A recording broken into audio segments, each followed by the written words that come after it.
이 시대에 많은 사람들은 지금 이야기하기를 아기 예수님이 세상에 오신 크리스마스를 가장 중요한 기독교의 명절로 생각하는데요. 사실 기독교의 가장 중요한 명절, 가장 중요한 절기는 부활절입니다.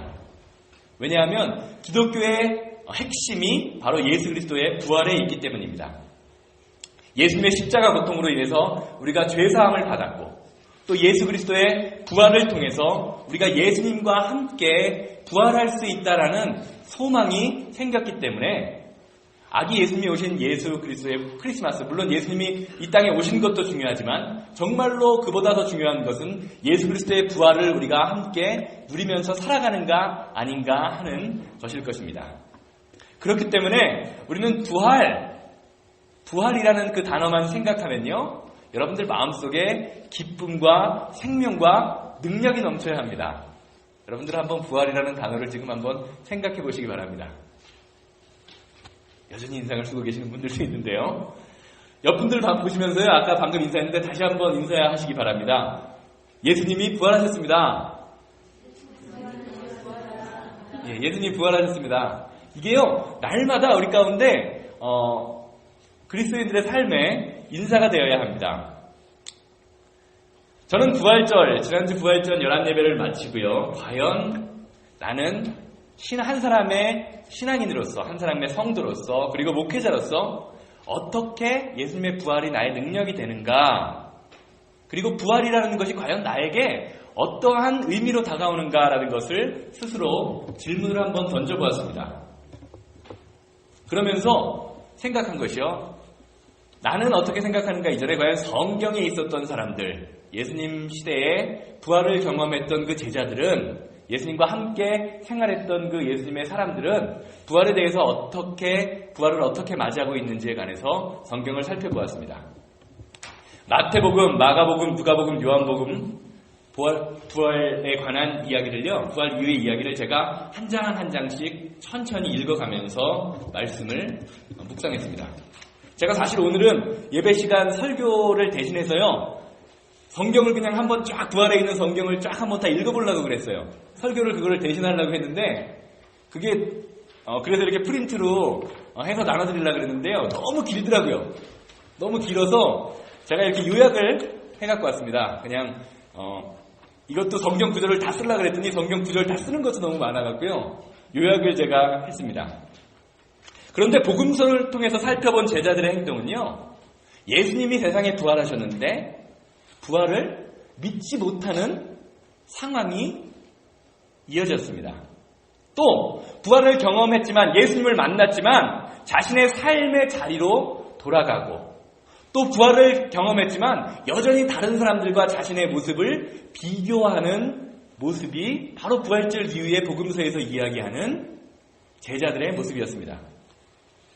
오늘 나눠주신 이 주보 안에 있는 종이 한번 보시기 바랍니다.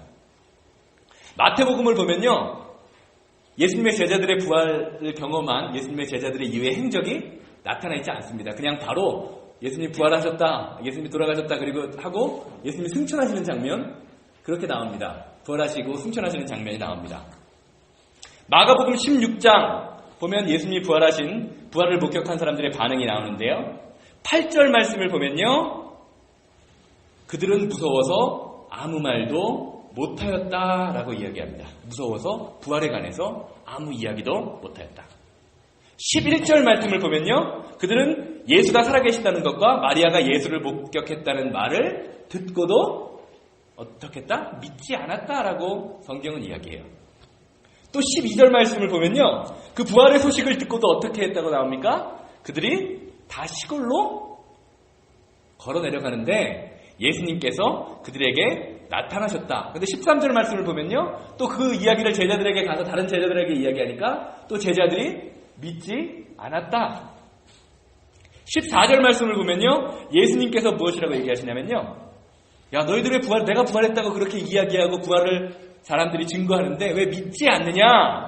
라고 이야기하시면서 예수님이 제자들을 꾸짖으시는 장면이 나옵니다. 한마디로 말하면 부활을 경험한 사람들을 미친 사람 취급했습니다. 제자들이요.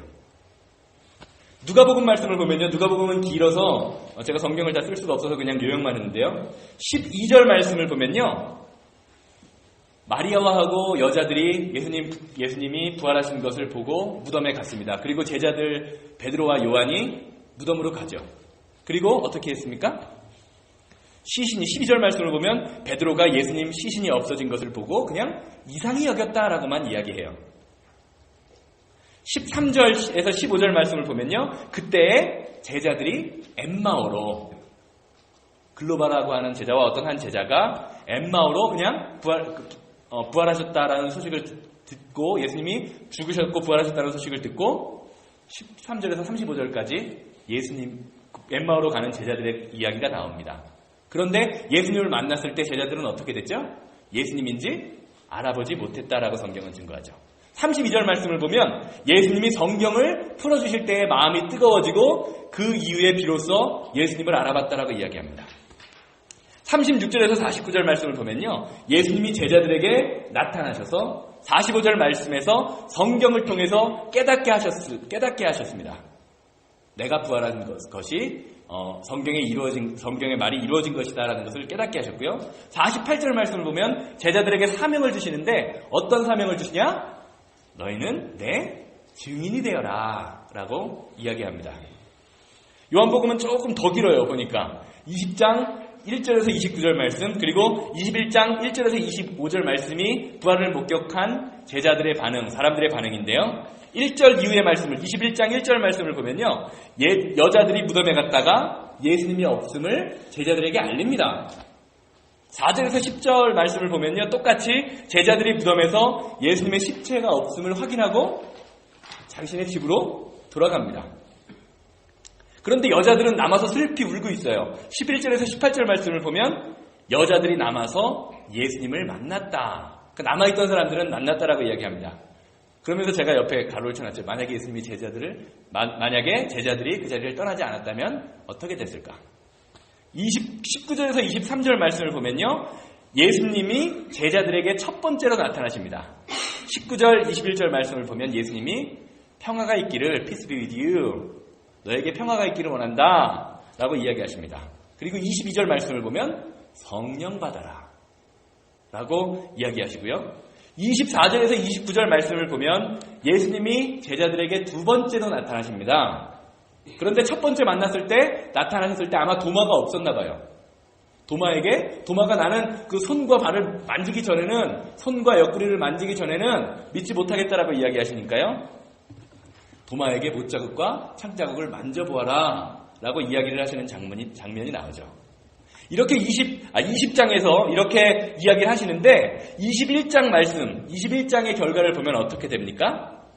예수님이 두 번이나 제자들에게 나타나셨음에도 불구하고 제자들은 자신의 삶의 자리로 돌아갑니다.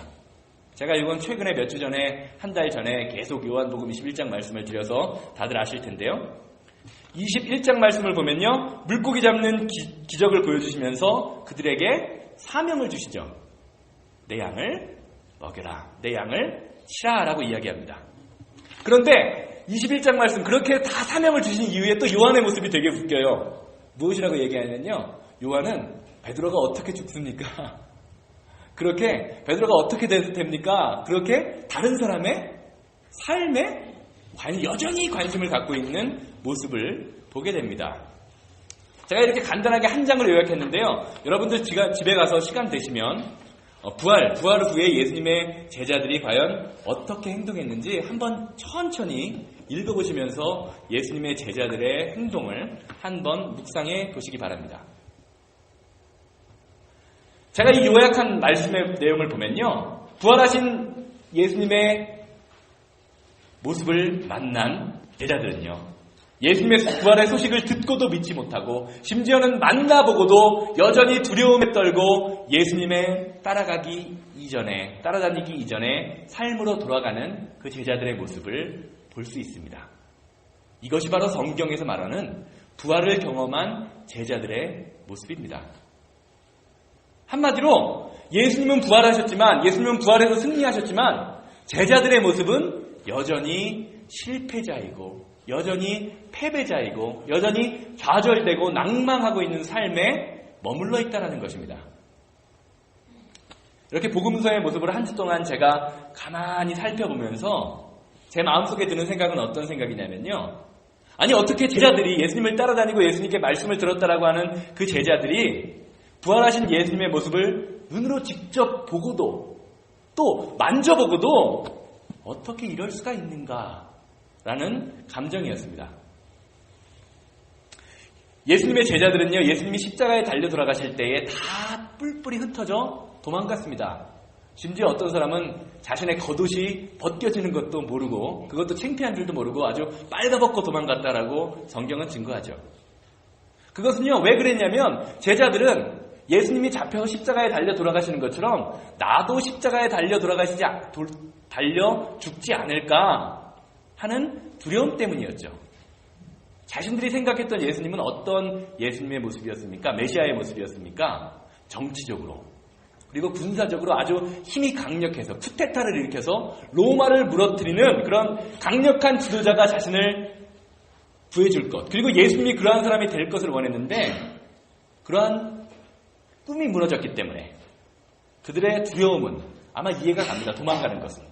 그런데 예수님은 부활하시기 전에요, 잡혀 돌아가시기 전에 매일매일 이렇게 많은 부분 성경에 걸쳐서 이야기를 하시죠.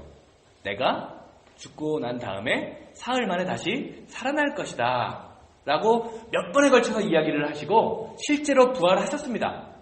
그런데 제자들은요, 그 부활의 소식을 믿지 못했습니다. 만나보고도 믿지 못했고 또 만나본 사람의 말도 믿지 못했고 만난 이후에 자신의 삶의 자리로 모두 다 돌아갔습니다. 저는 이런 제자들의 모습을 이해할 수가 없었습니다. 내가 만약에 그 자리에 있었다면 제자들에게 야, 예수님의 부활을 그렇게 보고도 믿지 못하냐? 라고 한마디 하고 싶은 심정이었어요. 그런데 제자들을 향한 이런 비난의 생각이 계속 되다가 문득 저에게 이런 생각이 들었습니다. 나는 과연 그럼 어떤가? 나도 예수님, 부활하신 예수님을 믿는다고 하고 나도 예수님을 만났다라고 하는데 그럼 과연 나의 모습은 제자들과 다를 바가 있는가? 과연 나는 예수님의 제자들을 향해 비난을 할 만큼 예수님께 집중하고 있는가? 라는 생각으로 그 생각이 바뀌게 되었습니다. 이런 질문을 저에게 스스로 던져보니까요, 예수님의 제자들을 향해 왜 그랬을까? 라는 질문을 던졌던, 왜 예수님의 제자들은 예수님을 만나고도 그랬을까라는 질문을 던졌던 제 자신이 부끄러워졌습니다. 하나님의 일을 한다고 하지만, 하나님을 믿는다라고 하지만, 내 입술에서 부활을 선포하지만 나의 자아를 죽이지 못하고 여전히 근심하고 여전히 걱정하고 내 가운데 내 삶에서 두려움을 떨치지 못하는 모습이요, 부활하신 예수님을 만난 제자들과 하나 다를 바가 없다라고 생각이 들었기 때문입니다. 사랑하는 여러분, 여러분들은 예수 그리스도의 부활을 믿으십니까? 믿으십니까? 아멘. 예, 예수님 부활하셨죠? 그러면 과연 예수님의 부활이 여러분들에게 어떤 의미가 있습니까? 우리가 찬양하죠. 살아계신 주, 나의 참된 소망, 걱정 근심 전혀 없네. 입술로 이렇게 찬양하죠. 찬양 끝나고 나서 뭐하죠? 걱정하죠. 그게 우리의 모습 아닙니까? 작은 일에도 화내고 작은 일에도 흔들리고 좌절하고 낭망하는 삶이 부활하신 예수님을 만났다고 하고 부활하신 예수님을 믿는다고 하는 우리들의 모습 아닙니까? 예수님의 부활을 경험하고도 자신의 삶의 자리로 돌아가고 남의 신앙과 나의 신앙, 남의 형편과 나의 형편을 비교하는 것이 그러한 제자들의 모습이 우리의 모습은 아닌가요? 제자들과 하나 다를 바 없는 저의 모습을 발견한 후에 여러분들도 아마 그렇게 생각하실 텐데요. 저는 성경을 보면서 또 다른 질문을 하나 던져보았습니다. 그렇다면 과연 예수님의 부활을 경험한 제자들은 왜 예수님의 부활을 경험하고도 부활하신 예수님을 만나고도 왜 그들의 삶의 자리로 돌아갔을까 하는 질문이었습니다. 왜 여전히 자신과 남을 비교하는 삶을 살았을까 하는 질문이 제 마음속에 떠올랐습니다. 계속 그렇게 묵상을 하다 보니까요. 제 아내하고도 운전 중에 운전하면서 그렇게 계속 이 질문에 대한 얘기도 하고 그러다 보니까 제 마음속에 이런 결론이 내려졌습니다. 그것은 예수님의 제자들이요. 부활하신 예수님은 만났지만 부활하신 그 예수님을 통해서 자신의 삶이 전적으로 바뀔 것이라는 것을 경험하지 못했고 믿지 못했기 때문입니다. 쉽게 말하면 예수님을 믿는 것, 신앙생활, 우리가 교회에 다니는 신앙생활, 교회에 다니면 신앙생활이라고 하는데요. 신앙생활이라는 것은요, 눈에 보이는 외적인 변화를 의미하는 것이 아니라 여러분들 안에 있는, 여러분 내면에 있는 속 사람이 변하는 본질적인 변화에서 시작되는 것이고 우리의 속이 변할 때 우리 가운데 능력이 나타나게 된다는 것입니다. 몇 주 전 그 한국 TV 프로그램 동거동락이라는 프로그램을 제 아내가 보고 있더라고요. 동거동락이라는 프로그램이 있는데 그 방송을 보다가요 이런 내용을 본 적이 있습니다. 어떤 미용실을 하는 한 엄마가요 아이가 자꾸 공부를 안 하고 말썽을 부리니까 그리고 밤에 집에 안 들어와요. 18살, 19살 먹은 아이가 집에 안 들어오니까 무당을 찾아가서 부적을 받았대요. 그러는데 그 부적 가격이 얼마였냐? 1,000만 원이래요. 1,000만 원, 10,000불 짜리였다라는 것입니다. 그래서 거기 나오는 아마 누군지 패널은 잘 누군지 기억이 안 나는데 그 사람들 중에 한 명이 부적 받으니까 그 이후에 아들이 잘 들어오더냐라고 이야기를 하더라고요. 엄마가 하는 말이 여전히 안 들어온다라고 이야기하는 것을 본 적이 있습니다. 이처럼 점쟁이나 무당을 찾아가서요 자기의 소원을 비는 사람들이 한국에는 많이 있죠. 아마 여기도 젊었을 때 소시적에 한번 점쟁이 찾아가 보셨던 분들 아마 있으셨을 거예요. 그런데 이렇게 점장이나 무당을 찾아가서 소원을 비는 사람을 보면요 그리스도인들이 하나님 앞에 나와서 예배하는 것보다요 그들의 삶은 훨씬 진지합니다. 팔짱을 끼거나 점장의 앞에서 다리를 꼬거나 절대로 졸지 못합니다. 혼나요. 점쟁이한테. 무당 똑바로 쳐다보지도 못해요. 지금 저는 설교할 때 이렇게 쳐다보라고 말씀하시는데요. 똑바로 쳐다보면은 어디 이렇게 신을 무시하냐고 똑바로 쳐다보지도 못하게 합니다. 그 사람들은요, 무당이 써주는 부적을요, 하나님, 우리가 들고 다니는 이 말씀보다요, 훨씬 더 귀하게 여깁니다. 심지어는 뭐 자기 침대나 자기 베개 밑에 놓고 자죠. 그리고 한국 사람들이 한국에서 용하다라고 하는 소문난 무당을 찾아가서요, 붓을 한번 받거나 부적을 한번 받는 것은요, 받기 위해서 그 내는 돈은요, 우리가 상상할 수 없는 만큼의 액수의 헌금이 아니죠. 그건 뭐라 그러죠? 복채라 그러나요? 잘 모르겠는데 그걸 강요합니다. 그 사람들은. 그럼에도 불구하고요, 그냥 우리가 상상할 수 없는 10,000불, 20,000불은 쉽게 냅니다. 그런데 그렇게 무당을 찾아가는 사람들은요, 우리가 그리고 많은 사람들이 종교를 믿는다, 신앙인이라고 부르지 않습니다. 무당 앞에서 아무리 진지하고 아무리 거룩한 마음으로 굿을 하고 돈을 많이 난다고 해서요, 그것을 신앙이라고 부르지 않고 우리는 샤머니즘 혹은 미신이라고 이야기합니다. 왜 그럴까요? 그것에는요, 신앙과 미신에는요, 분명한 차이점이 있기 때문입니다. 종교학에서는요, 미신, 샤머니즘 이것을 하등 종교라고 이야기합니다. 하등 종교. 좀 급이 떨어지는 종교라고 이야기하고, 기독교나 불교, 기타 종교는 고등 종교라고 이야기를 합니다. 이것은요, 하등 종교는 무엇이냐? 어떤 의미냐면요, 내가 가진 돈이나 내가 가진 재물이나 내가 가진 재능을 가지고 신이라는 존재를 어르고 달래서 나의 목적을 성취하기 때문입니다. 즉 신이라는 존재 앞에서요, 나의 변화는 없고 하나님이라는 그 존재 자체를 변화시켜서 나의 목적을 성취함에 그 목적이 있는 것입니다. 반면에 고등종교라고 불리우는 이 신앙은요, 우리가 믿는 기독교는요, 절대자 되시는 그 하나님이라는 분을요, 절대로 좌지우지할 수 없다, 바꿀 수 없다라는 것을 분명히 깨닫고요, 하나님 앞에서 내가 날마다 무릎 꿇음으로 말미암아 하나님을 변화시키는 것이 아니라 뭐가? 내 자신이 변화시키는 것을 바로 고등종교, 신앙이라고 이야기합니다. 간단히 말하면 미신과 신앙의 차이는 바로 하는 절대자 앞에서 내가 변하는가 변하지 않는가의 의미가 있습니다. 아무리 예수님의 이름을 부르면서 밤을 새워서 기도한다 할지라도 삼위일체 되신 하나님 앞에서 나의 정성과 나의 노력으로 하나님의 뜻을 바꿀 수 있다. 여러분들이 아마 만약에 그렇게 생각하신다면요, 우리의 행위는 하나님을 내 앞에 모셔놓고 무당이 써준 부적을 가지고 미신을 따르는 행위와 전혀 다를 바 없다라는 것을 기억하시기 바랍니다. 온전한 신앙은 하나님 앞에서, 그리고 하나님이 우리에게 허락하신 말씀 앞에서 날마다 말씀으로, 하나님으로 내가 변하는 사람입니다. 이때 바뀌는 것은요, 단순히 우리의 외적인 환경이 변화되는 것이 아니라 우리의 내적인 본질, 우리의 내적인 자아가 변화, 영어로 이야기하면 트랜스포메이션 되는 것입니다.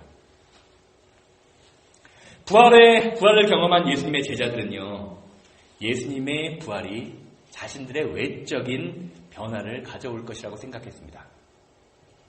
여전히 그들의 마음속에는 예수님이 정치적, 군사적으로 자신을 이끌어줄 강력한 힘을 가진 그러한 리더가 되기를 원했던 것입니다.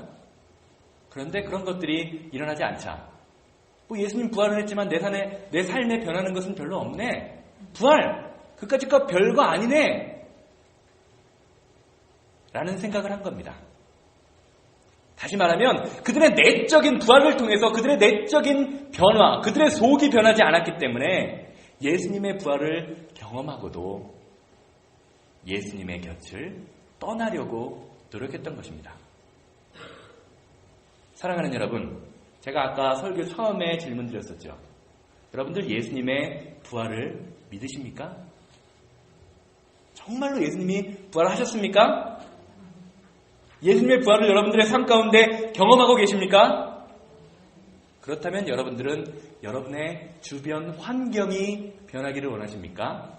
아니면 예수님의 말씀 앞에서, 하나님 앞에서 내가 변하기를 원하고 계십니까? 사랑하는 여러분, 우리가 예수님의 부활을 믿는다고 하고요, 그러한 예수님을 인격적으로 만났다고 해서, 다시 말하면 즉 교회에 다닌다고 해서요, 우리의 삶에 막 갑자기 슈퍼맨 같은 능력이 막 생기는 것이 아닙니다. 오히려 더 고난받을 수 있고 더 고통받을 수 있습니다. 참아야 할 것들이 더 많습니다. 인간적으로 더 약해질 수밖에 없습니다. 아니, 약해져야 합니다.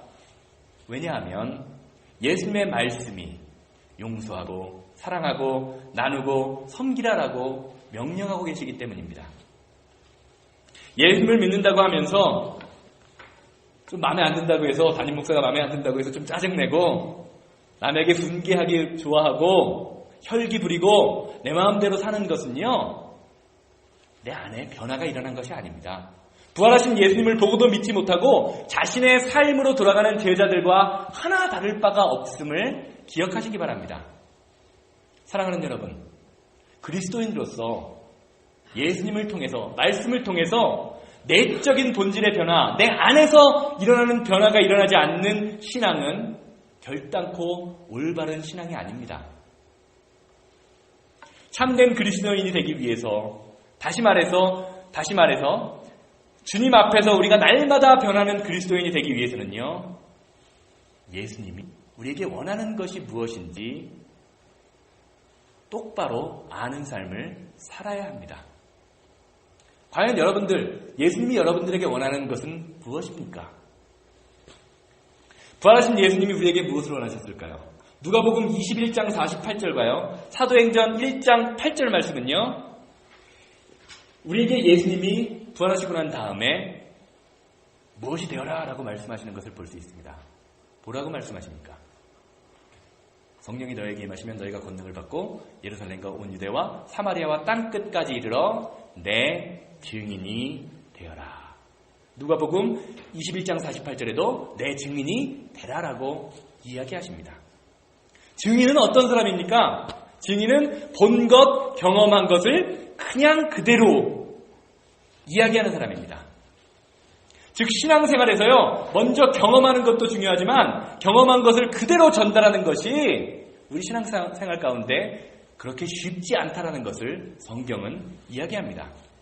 실제로 마가복음 16장 8절을 보면요, 천사가 막달라 마리아와 살로메에게 무엇이라고 얘기합니까? 야, 니들이 본 것을 그대로 가서 제자들한테 얘기해 라고 이야기를 하죠. 그런데 마태복음 16장 8절 보면요, 제가 드린 종이에 나와 있는데요, 그들은 뛰쳐나와서 무덤에서 도망하였다. 그들은 벌벌 떨며 넋을 잃었던 것이다. 그들은 무서워서 아무에게도 아무 말도 하지 못하였다. 증인이 되는 것은요, 이렇듯 쉬운 일이 아닙니다. 왜냐하면 우리가 믿는 복음이라는 것이요, 예수님이 부활하셨습니다. 예수님이 나의 삶의 능력이 되십니다. 내가 예수님 때문에 변했습니다. 라고 이야기하는 이 사건이요, 믿지 않는 사람들, 하나님을 믿지 않는 사람들에겐 허무맹랑한 이야기로, 성경을 보면, 쉬운 성경을 보면 부활했다라고 하니까 허무맹랑한 이야기로 들렸다라고 성경이 증거하는데요, 도저히 믿을 수 없는 이야기가 되기 때문입니다. 그런데 성경은 무엇이라고 이야기합니까? 고린도전서 1장 18절을 보면요, 이렇게 이야기하죠. 십자가의 도가 멸망하는 자들에게는 미련한 것이요 구원을 받는 우리에게는 하나님의 능력이다. 사랑하는 여러분, 여러분들의 마음속에 예수 그리스도의 능력이 있으십니까? 십자가의 도가 있으십니까? 그렇다면 증거하십시오. 여러분들이 경험하신 그대로 증거하시길 바랍니다. 좀 더하지 마시고요, 좀 빼지 마시고요, 여러분들에게 있으신 그대로 증언하실 때에 여러분들의 삶에 능력이 나타나게 되심을 경험하실 것입니다. 그런데 우리가 증거하는 증인의 삶은요, 입술로만 증거하는 그러한 삶이 아니라 그리스도인들은 삶으로 증거하는 사람이라는 것을 기억하시기 바랍니다. 우리가 서로 사랑합시다 라고 이야기하면요, 입술로만 사랑하지 말고요, 행동으로 사랑해야 되고, 가난한 사람들을 구제합시다, 선교합시다 라고 이야기하면요, 입술로만 선교하고 구제하는 것이 아니라 실제로 도울 때에, 선교할 때에 능력이 나타나는 것을 기억하시기 바랍니다.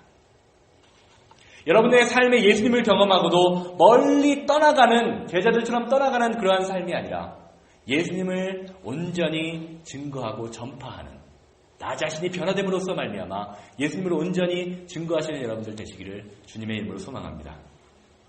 결론적으로 말씀드리겠습니다.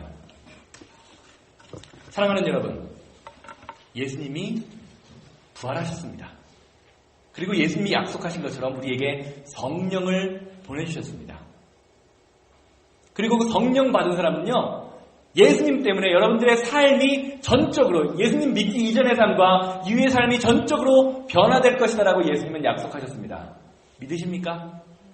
여러분, 예수님을 통해서 여러분들의 삶이 전적으로 바뀔 수 있다는 것을 믿으십니까? 바뀌셨습니까?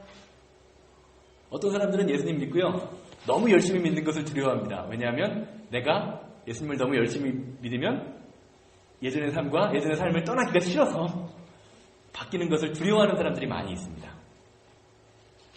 예수님을 믿지만, 부활은 경험했지만 여전히 여러분들의 삶의 문제와 고난과 어려움에 고통당하고 있는 사람들, 그런 사람들이 우리 교회 안에 얼마나 많이 있습니까?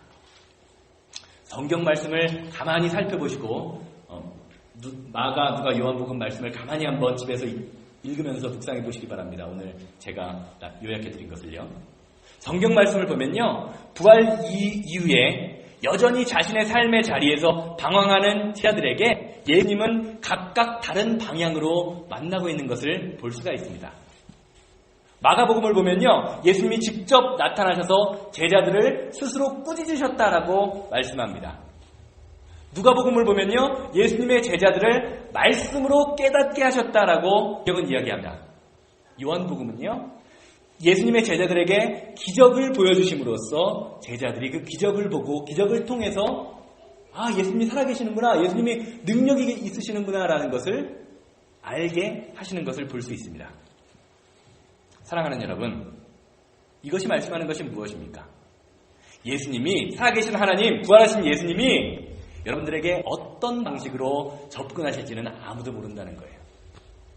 어떤 분에게는 말씀으로 깨닫게 하시고요, 어떤 분들에게는 여러분들에게 어떤 큰 일이 나서 꾸짖게 하시고요, 어떤 분들에게는 기적이 나타나게 하심으로써 살아계신 하나님이 나의 능력이 되시는구나라는 것을 깨닫게 하실 수 있다는 것입니다. 각자 사람들에게 다 다른 방향으로 만나주신다는 겁니다. 그런데 문제는요, 우리가 어떤 방향으로 나를 만나주실지 아무도 모른다는 데 있습니다.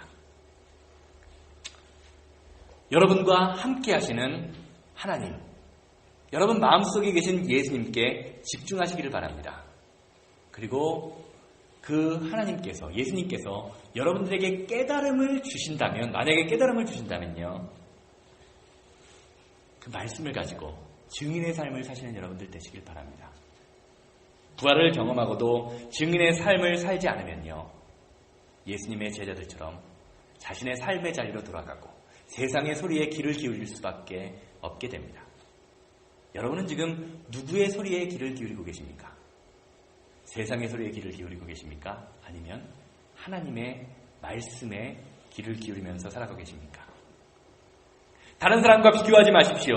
여러분들에게 주어진 은혜가 가장 귀하고 소중한 은혜입니다. 여러분께 주어진 은혜를 깨달음으로 말미암아 여러분들과 함께 하시는 부활의 능력을 날마다 경험하시는 여러분들 되시기를 주님의 이름으로 소망합니다.